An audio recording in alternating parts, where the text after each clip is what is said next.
In this lesson, we're going to continue our study on inverse functions. And so let's begin by reviewing what a function is. So recall that a function is a relation in which for each x-coordinate is associated with one and only one y-coordinate. So many students remember it as for each x, there's exactly one y-coordinate. So when we first started studying functions, we looked at graphs. So for example, the following that I'm about to remind you are functions. So these are functions. And remember the vertical line test? So we use a vertical line test to determine if those were functions. So these are functions, and remember the vertical line test. So these are functions. And so if I look at this this line, so if I were to draw this line here is a function. So that's a function, right? Because it passes the vertical line test. So if I draw a vertical line, no matter where I draw a vertical line, it intersects the graph at most once.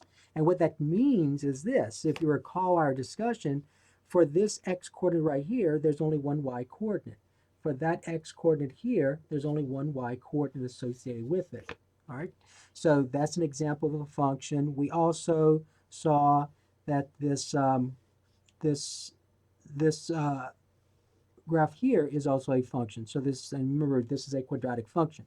So this quadratic function is also a function. And notice the notation I'm using. So it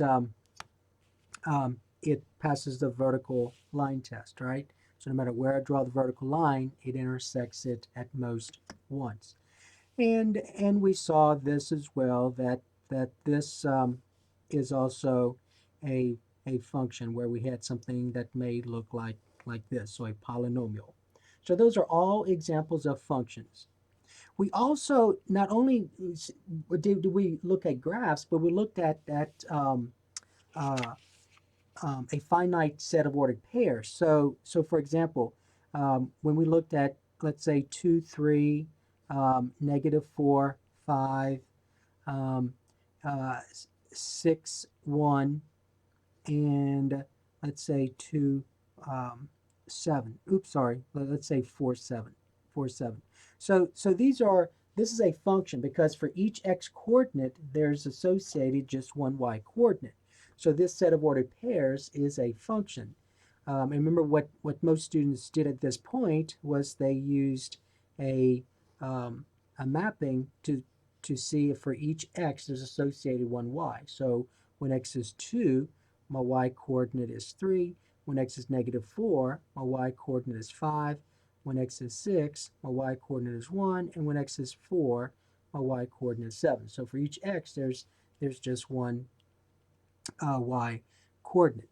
And then also, I'm going to do one more, and this is a function as well. So let's say we have 3, 7, 4, 6, let's say 2, 7, okay? And let's do one more ordered pair, and let's say 0, 8. All right, and that's a function as well, because for each x-coordinate, so when x is 3, I get a y value 7, and it's the only y value I get. When x is 4, I get a y value of 6, and that's the only y value I get. When x is 2, I get a y value of 7, and that's the only y value I get. And when x is 0, I get a y value of 8. Now remember, this is the one that confuses students, but remember, it's okay for two x-coordinates to have the same, for two different x-coordinates to have the same y-coordinate, okay? All right, so those are all examples of functions. Now, what I want to do, though, is talk about a one-to-one function. So let's talk about what a one-to-one function is. So a one-to-one function. Okay, so a one-to-one function is a function. So first of all, it is a function, hence we're calling a one-to-one function. So if a function is one-to-one, then this has to occur. It is a function in which for each y-coordinate, there is only one x-coordinate associated to it. So compare that with our definition of a function. So a function is a relation in which for each x-coordinate, there's exactly one y-coordinate. A one-to-one function is just the other way around. For each y coordinate, there's exactly one x coordinate. Okay, so a one-to-one function is a special kind of function. All right, so remember, all these are functions, right? All of those that we saw are functions. They all pass the vertical line test. But here's the situation. Not all of them are one-to-one functions. So not all of these are one-to-one functions. So just because it's a function doesn't make it a one-to-one function. So I'm going to make you remember this. So not all functions are one-to-one. Okay, are one-to-one. So not all functions are one-to-one. So then the question becomes, well, how do you know they're one-to-one? Well, remember the definition. For each y coordinate, there's exactly one x coordinate associated with it. Okay, so let's look at this line right here. All right, so if I look at this line and let's say I'm going to go ahead and name it. Let's say we have y equal 2x plus 1. Okay, so if I use a t-table, when x is 0, my y value is 1, right? So 0, 1's here. When x is 2, 2 times 2 is 4, 4 plus 1 is 5, so I get the 0.25, right? 3, 4, 5. Okay, and remember I'm drawing a line, so all I needed was 2 points, and so I could draw that line at that point. Let's do a couple more though. If x is negative 1, I get 2 times negative 1 is a negative 2. Negative 2 plus 1 is a negative 1, so I get the point negative 1, negative 1, right? And so I get this graph. And so if you draw it, you get this relation, which we know is a function, right? Because it passes a vertical line test. But then the question becomes, is it a one-to-one function? So we know it's a function because for each x coordinate, when x is 0, my y value is 1. When x is 2, my y value is 5. When x is negative 1, my y value is negative 1, right? So it passes the vertical line test. So is it one-to-one? So is this function one-to-one is the question. Well, so definition says that a function is one-to-one if for each y coordinate you have just one x coordinate. All right, so for example, when remember right here when we determined if it was a function, we said for each x is associated just one y. So we said when x is 0, there's only one y. When x is 2, there's only one y, and that's 5. When x is 1, there's only one y, and that's negative 1, and so on. So when you talk about one-to-one, you kind of do the other way. So start with y and see if you get just one x. All right, so you're going the other way around. So you start with y and see if you get one x. So when y is 1, my x value is 0. So for this y value, there's only one x value associated with it. When y is 5, there's only one x value associated with it. That's 2. When x is negative 1, there's only one y value associated with it. That's one x value associated with it. That's negative 1. So this function is one-to-one. So this is a one-to-one function.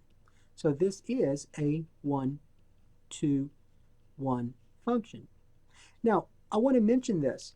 So remember when we determine if a function, if a relation is a function, we use the vertical line test. Well, you can use the horizontal line test to determine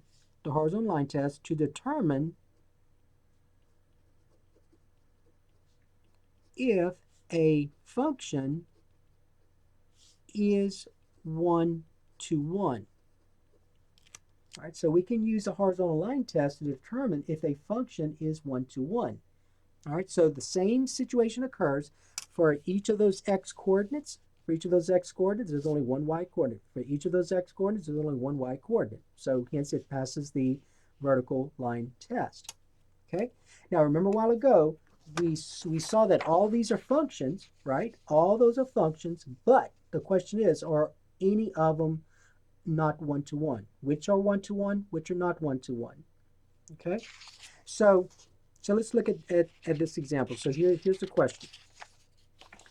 So here's a function that's given. So is f of x shown below a 1-to-1 function? Okay, so is f of x shown below a 1-to-1 function? So let's say we had this. All right, so we have this. Let's do it this way. All right, all right. So let's do this line. So is this a 1-to-1 function? Well, remember, we're going to use a horizontal line test this time. So for each y coordinate, so for this y coordinate right here, I get only one x coordinate, right? So notice that no matter where I draw this horizontal line, for that y coordinate, there's only one x coordinate associated with it. For this y coordinate, there's only one x coordinate associated with it. So notice that this line passes the horizontal line test. And so therefore this is 1-to-1. Okay, so this is letter A. Letter B, suppose we had this quadratic function again. All right, so suppose we had this. So the question becomes, is this function 1-to-1? And the answer is no, because notice that there are an infinite number of places where that horizontal line intersects that function twice. You see that? The only place where it doesn't is here, right here. So the horizontal line intersects the graph here only once, but everywhere else it intersects more than once. So remember, the definition of a 1-to-1 function is that for each y coordinate, there's got to be exactly one x coordinate, and using the horizontal line test, it's got to intersect the graph at most once everywhere. So even though it intersects once here, look at all these other places where it intersects more than once. All right. Now I want to remind you about something. I want to remind you why this is not a 1-to-1 function. Although you know it's not because it fails the horizontal line test. So we know that this is not a 1-to-1 function. Okay. But let's say that this graph right here represented y equal x squared minus 2. All right. So let's say, remember remember the transformation. So when we graphed this, we graphed the parent function, then we shifted it down to. All right, so let's say that's what that is. And so if I use a t-table, I want to show you something. If I use a t-table, when x, now it's a function because when x is 0, there's only one y value, right? 0 squared minus 2 is a negative 2. When x is 1, there's only one y value. So we know it's a function. When x is 1, 1 squared is 1, 1 minus 2 is negative 1. So the only y value I get for when x is 1 is negative 1. When x is negative 2, there's only one y value. Negative 2 times itself is 4. 4 minus 2 is 2, right? When x is, let's say,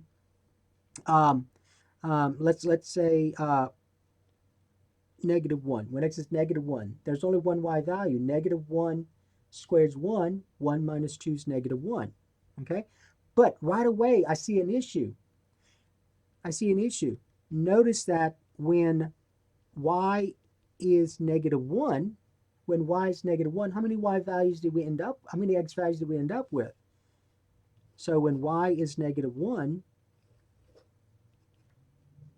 you can see right away, x is 1, and also x is what? Negative 1. So the definition of a 1-to-1 function says that for each y, there's got to be one x. And you can go through, and there's an infinite number of these situations, as you can tell. Okay, so that's why we can use the horizontal line test to determine if a function is 1-to-1, because of that idea right there. Okay, now here's something else I want to show you. So let's look at this finite set of ordered pairs. So we had a finite set of ordered pair here. We had this one and this one. We'll go ahead and rewrite them over. And the question is, in C, is this function here 2, 3, negative 4, 5, 6, 1, and 4, 7. Is this function, we know it's a function, because for each x there's only one y coordinate, but is it 1-to-1? So to determine if it's 1-to-1, we're going to do the mapping the other way. We're going to say, well, let's look at y and see and see if I only get one value for x. So when y is 3, start with y. When y is 3, what's my x value? My x value is 2. So when y is 3, there's only one x coordinate. So far we're good. When y is 5, my x value is -4. When y is 1, my x value is 6. When y is 7, 7, my y value is 4. So notice that for each y coordinate, how many x coordinates are there? There's just one. So this function is 1 to 1. So this function is 1 to 1. Okay? And then letter D, let's look at letter D. So let's use this one right here. So this one we had 3, 7, 4, 6, 2, 7, 0, 8. Okay, and so we and so if I use the same idea, the idea of for each y coordinate has got to be one x coordinate. Let's see what we get. So here's y, here's x. So when y is 7, I get an x coordinate of 3, right? When y is 6, my y value is 4. So far it looks good, right? For this y coordinate is only one x. For this y coordinate is only one x. Now when y is 7, I already have it listed, so don't list it again. You already have it listed. When y is 7, I also have an x coordinate of 2. So right away I know this is not 1 to 1 because when my y value is 7, there are two different x coordinates. So that's not a 1 to 1 function. So it's a function, but it's not 1 to 1. So this is not a so this, let me write it this way. This function is not 1 to 1. And I'm going to use, sometimes I'll use 1 to 1 instead of writing the words out 1 to 1, I'll use this. So it's not a 1 to 1, it's not 1 to 1. And the reason is because when y is 7, there is more than one. There's more than one. Lord, I can't write. More than one x coordinate. Okay, in fact, there are two, 3 and 2. Okay, all right. So you can easily tell whether a function is 1 to 1 if the graph's given. You use the horizontal line test, right? If it's a set of ordered pairs, you just use that little mapping, going from y to x, and just using the idea that for each y coordinate, there's got to be one x coordinate, so we're good here. The problem is that when y is 7, there are 2. So right away, it's not 1 to 1. Okay? All right, now let's look at this idea. Okay, so remember, in order for us to be talking about a 1 to 1 function, it first of all it has to be a function, right? It has to be a function. And so if we have, so notice all these examples I gave you earlier. Let me go back and get those. So all those were functions. So since all of those were functions, we can ask ourselves, is it 1 to 1? Because it first has to be a 1 to 1. I'm sorry, first it has to be a function. So for example, is this a 1 to 1 function? All right. So is this a 1 to 1 function? And here's what I'm trying to get at. So let's say we had something that looked like this. Okay. And you may say, some of you are going to say this. You're going to say, hey, it passes a horizontal line test, right? So it's a 1 to 1 function.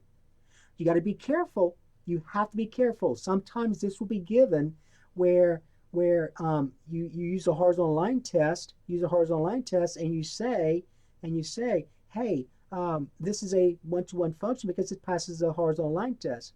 Well, you got to be careful. First of all, remember, before we can talk about whether it's a 1 to 1 function, it has to be what? It has to be a function. Is this a function?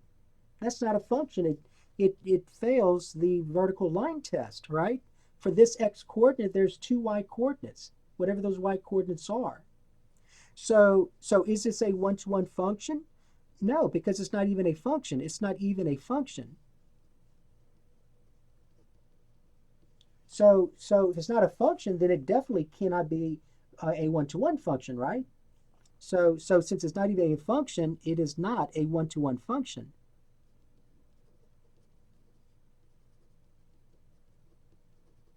Okay, so be careful. Be careful with when the graphs are given. So you're gonna go right away and you're gonna use that horizontal line test, and then you're gonna forget that first of all it has to be a function. All right, so just be careful. Be careful with this process. Okay, so now that we know how to determine if a function is one-to-one, why is this important? Well, if you know that a function is one-to-one, and remember the title of our chapter, of our topic here is inverse functions. So the question becomes, how do I know if a function has an inverse? How do I know if a function has an inverse? All right, so that's the question. How do I know if a function has an inverse? Well, a function has an inverse. A function will have an inverse. Okay, a function will have an inverse if the function is a one-to-one function. Okay, so a function will have an inverse if it is a one-to-one function. Okay, so so if a function so if a function is one-to-one, then we can determine what its inverse function is. Okay, so let's go ahead and do that. So let's talk about inverse functions. So we're going to talk about inverse functions. Okay, inverse functions.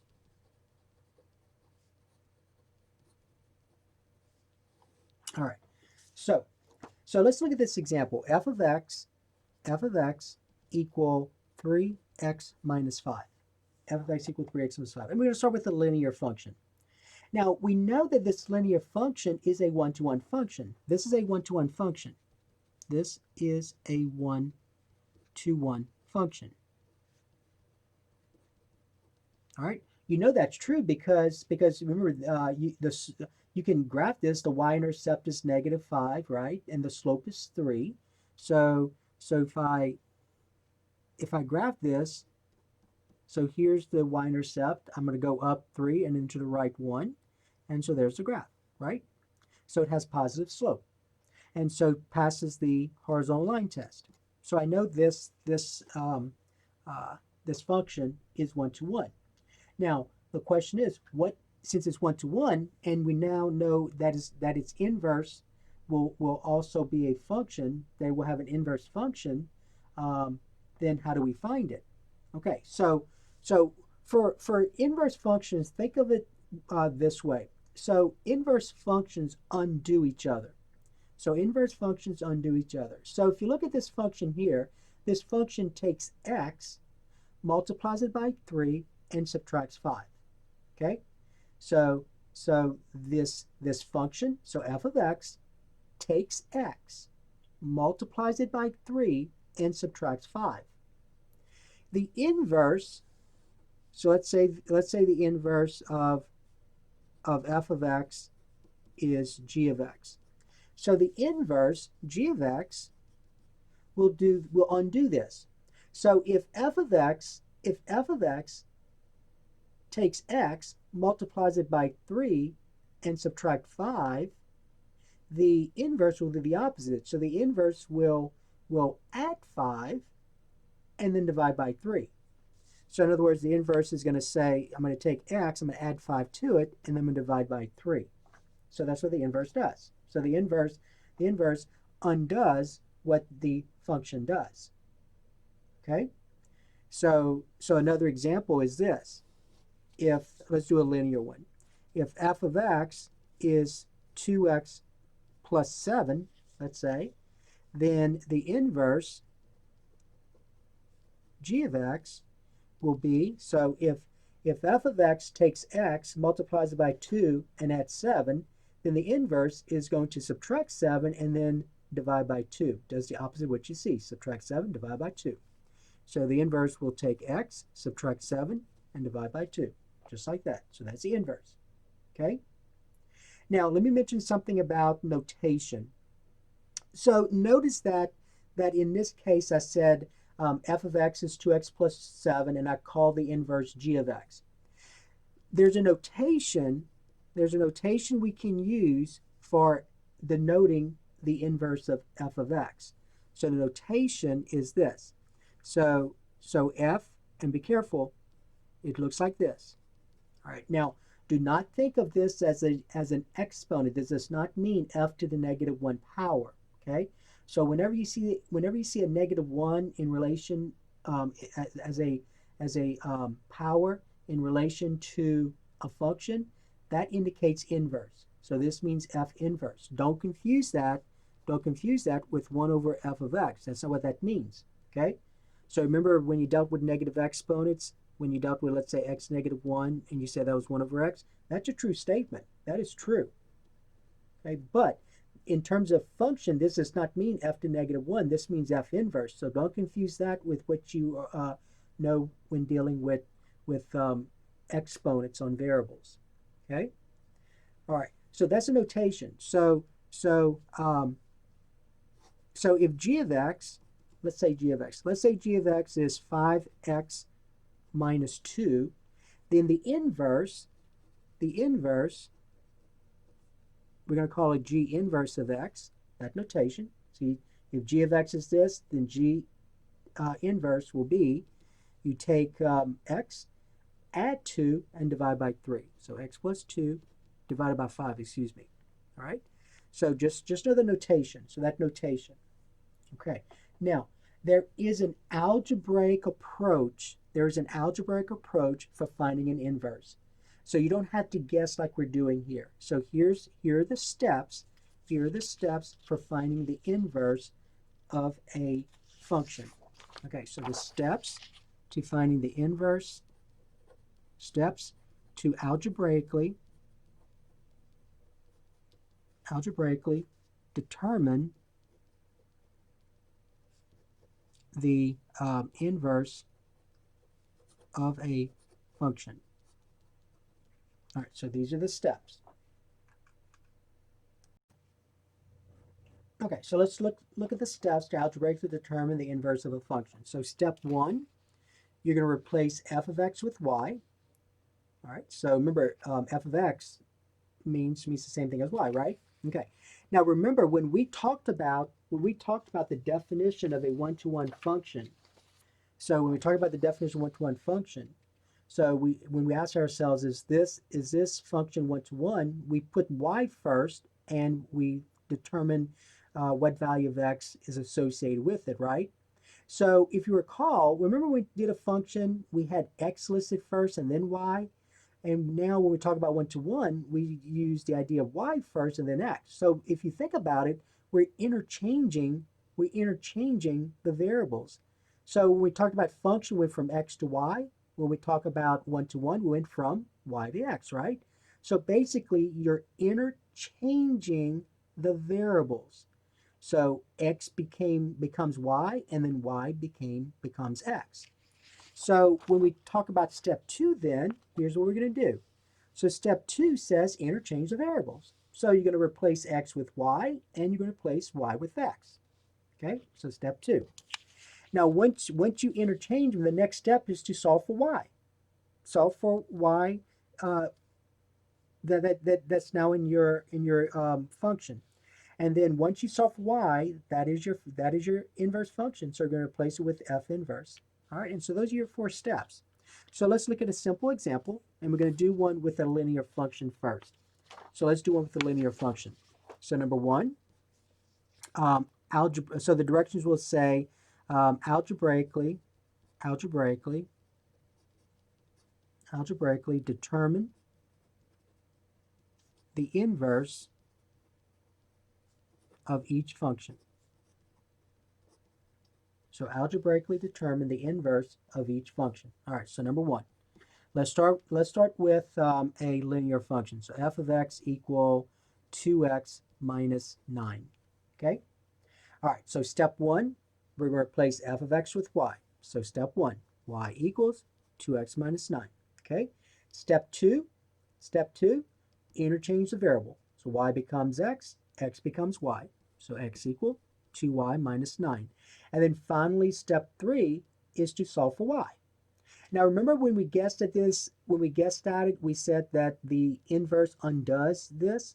So if f of x takes x, multiplies it by 2 and subtracts 9, then the inverse will add 9 and divide by 2, right? And it kind of makes sense because now if I solve for y, I'm going to add 9 to x, right? You're going to add 9 to x. So I get x plus 9 equals 2y. And then to get y by itself, you divide by 2. And that's exactly what we said was supposed to happen. So the inverse will add 9, and then once it adds 9 to 2x, it divides it by 2. And that is your inverse. So f inverse of x is going to equal x plus 9 divided by 2. Okay? So when it's a linear function, it's a pretty easy thing to do when it's a linear function. Now let's look at another function. Okay, so let's look at number 2. So g of x is equal to x cubed plus 2. Now, first of all, we need to understand that this is a one-to-one function. So before we can find the inverse, we need to make sure it's a one-to-one function, okay? And it is because the graph x cubed, so this says I take the parent function x cubed and I shift it up 2. So it's going to look something like this. So that's the graph of x cubed plus 2, okay? And notice that it passes the horizontal line test. So it is a one-to-one function. So this is one-to-one. So this is one-to-one. So since it's one-to-one, I can talk about the inverse. All right, so let's algebraically determine the inverse. So we replace g of x with y. So y equals x cubed plus 2. And then we interchange, remember step two is to interchange the variables, replace x with y and y with x. So x equals y cubed plus 2, okay? And then we solve for y. So the first thing I'm going to do is I'm going to subtract 2 from both sides, just like this. So x minus 2 equal y cubed. All right, now I've got to get y by itself. Now remember, what's happening now is that I'm cubing y. The opposite of cubing is to cube root, right? So let me go ahead and rewrite this over. So I'm going to take the cube root of both sides, just like this. And so the cube and the cube root undo each other, so you get y equal the cube root of x minus 2. And once you get y, there's your inverse. So your inverse, then, and don't forget, we use g, so make sure you say g inverse. So there's your inverse. So your inverse, so g inverse will be the cube root of x minus 2. And that's how you algebraically determine the inverse. All right. And then let's look at number 3. So number 3, let's suppose we had this for number 3. All right, so let's suppose we had f of x equals x squared plus 3. Now, some of you right away, some of you are going to say this, and I'm glad you are. Some of you are going to say, well, it's not, this quadratic function is not one-to-one. And that's true. If the way I have it, if you were to graph this, remember, this says I take my parent function, I shift it up 3. So I take this quadratic function, and I shift it up 3, and I get this, right? And you're right, it fails the horizontal line test. So that in itself is not one-to-one. So this is not a one-to-one function, not a one-to-one function. Okay? But listen carefully. And you know there's always a but somewhere in everything we do, sometimes in mathematics. But if we want to make that a one-to-one function, if we want to make this a one-to-one function, I have to restrict the domain. So you see the domain here is all real numbers, right? As you go from infinity to negative infinity, the domain's all real numbers. And so if the domain's all real numbers, this is not a one-to-one function. But if I restrict the domain, so if I look at a certain part of it instead, So if I restrict the domain, meaning this, if I discard this part of the graph, if I just take this part of the graph away, okay, and I look at this part of the graph, do y'all agree that this part of the graph, the domain is from 0 to infinity? From 0 to infinity is this part of the graph. And so if we restrict the domain to x is greater than or equal to 0, then what you have left is a one-to-one function. So that graph right here is this. So this right here is f of x equal x squared plus 3, where x is greater than or equal to 0. Where x is greater than or equal to 0. That's what that is. Okay? So when you see something like this, like a quadratic function that they want you to find the inverse of, there's going to be a restriction there. Your domain will be restricted because remember the domain of a quadratic function is all real numbers. And so you know that just the quadratic function, if you look at all real numbers, that's not a one-to-one function. It fails the horizontal line test. So you have to restrict the domain. You have to only look at part of the graph instead of the whole thing. So you take this part away and you just have this piece left. This piece right here is this. And so that passes the horizontal line test. Okay? And so you'll see this. You'll see where you'll be given this and you'll be given part of the domain where it actually passes the horizontal line test. All right. And so you're given this and you want to find f inverse algebraically. Okay? So let's go ahead and do that.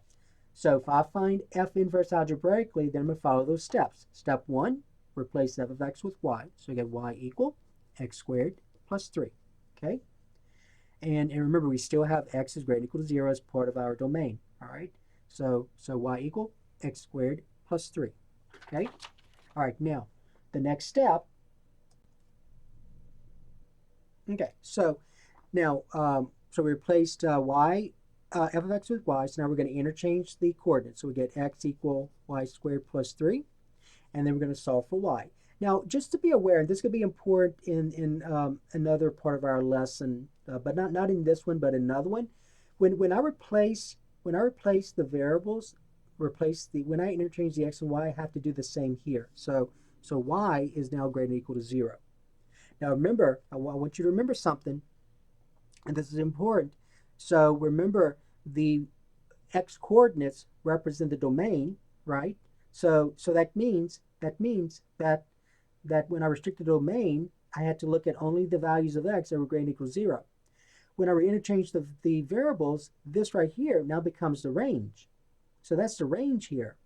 So now the range, the y values are going to be greater than or equal to 0. So right away, see, this is the range here. So this was your domain in the original function. This is going to be the range of your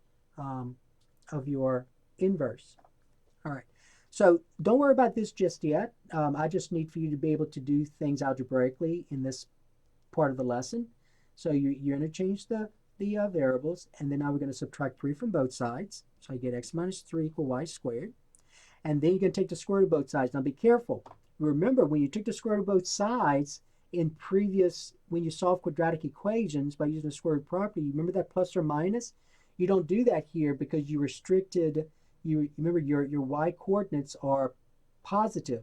All right. So when you take the square root of both sides, see this right here? Y is positive. So your range is only from 0 to infinity. So when you take the square root of both sides, you're only looking at positive values of y. So your y is just going to be the positive square root. And so that is your inverse. That's your inverse. I'm sorry, cube root. No, square root. We did cube root earlier. All right. So that is your inverse. So f inverse of x. So f inverse of x is going to be the square root of x minus 3. Okay? So that's your inverse. Okay, so that is going to take care of this part of the lesson. We're about 40 minutes right now. And then in the next one, we're going to talk more about the fact that the domain, you remember we interchanged the coordinates? So the domain becomes the range, and the range becomes the domain. So we're going to talk about that idea as well. So it's quite a few things involved with inverse functions. Okay, so that's going to take care of this lesson.